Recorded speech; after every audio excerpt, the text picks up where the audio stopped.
ছুটির দিন মানে আমাদের কাছে সুযোগ পেলেই একটু ঘোরাঘুরি করার দিন। আমরা চেষ্টা করি ছুটির দিনগুলোতে ঘুরতে যাওয়ার জন্য। It and the beer.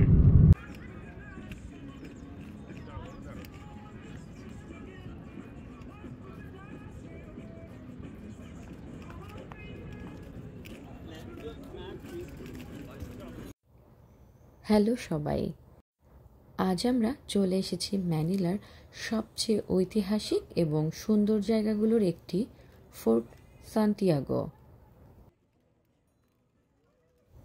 ইন্ট্রামুরোস এর ভেতরে থাকা এই ফোর্ট শুধু একটা ভ্রমণ স্পট না, বরং পুরো ফিলিপাইনের ইতিহাসের গুরুত্বপূর্ণ সাক্ষী। এর ভেতরে যেতে হলে আমাদের টিকিট কাটতে হবে, যার প্রবেশ মূল্য ৭৫ পেসো।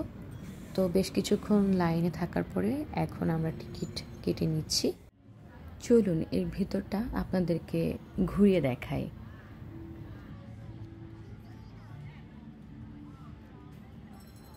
ফোর্ট সান্তিয়াগো মূলত তৈরি করা হয়েছিল ১৯৭১ সালে স্প্যানিশ শাসনামলে। ম্যানিলা শহরকে আক্রমণ থেকে রক্ষা করার জন্য এই ফোর্ট ব্যবহার করা হতো।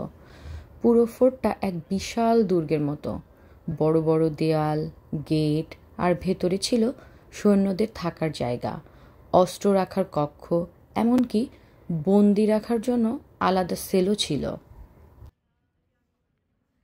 এই জায়গাটা শুধু স্প্যানিশদের সময় নয়, আমেরিকান আর জাপানদের দখলদারের সময়ও ব্যবহার করা হয়েছে।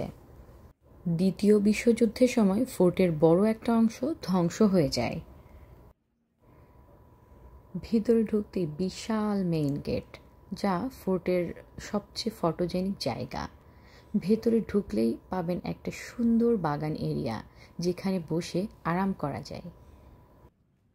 ফোর্ট সান্তিয়াগো নিয়ে বললে একটা জিনিস না বললেই নয়।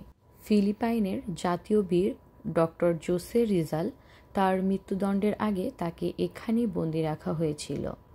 ফোর্টের ভেতরে রিজাল শাহরিন নামে একটা ছোট্ট মিউজিয়াম আছে, যেখানে তার লেখা, ব্যবহৃত জিনিস আর জীবনের কিছু গুরুত্বপূর্ণ মুহূর্ত প্রদর্শন করা হয়। এমনকি আপনি দেখবেন তার শেষ হাঁটার পথ, যেটা দ্য ফাইনাল ফুটস্টেপস নামে চিহ্নিত করা আছে। এটা দেখলে সত্যি একটা আবেগ কাজ করে। এখানকার এই নদীর সাইড ভিউটা অনেক সুন্দর, পরন্ত বিকালে ছবি তোলার জন্য দারুণ উপযোগী একটা জায়গা। এই জায়গাটা এত ভালো লাগছিল যে এইখানটাতেই আমরা অনেকটা সময় কাটিয়েছি।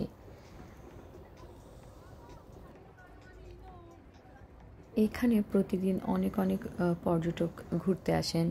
এমনকি আমরা যেদিন গিয়েছিলাম ওই দিন বাংলাদেশি কিছু ভাইয়ের সাথে দেখা হয়েছিল, তারাও বাংলাদেশ থেকে এখানে ঘুরতে এসেছিলেন। নদীর পাশের হাঁটার পথ, যেটা বিকেলের আলোয় দারুণ লাগে।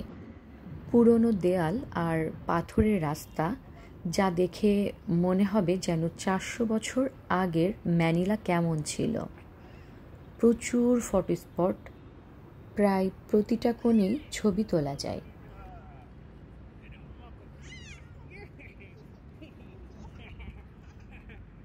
ব্লগারদের কাছে এটা একদম স্বপ্নের শুটিং লোকেশন।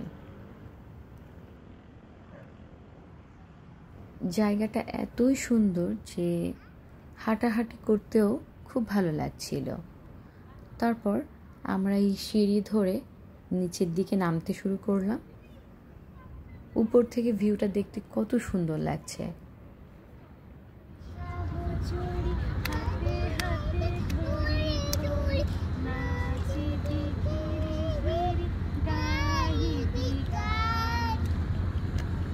তো এটাই ছিল আজকের ছোট্ট ভ্রমণ ফোর্ট সান্তিয়াগো। ম্যানিলা ঘুরতে আসলে কেউ এই জায়গাটা মিস করবেন না। আজ এখানে শেষ করছি। Thanks for watching.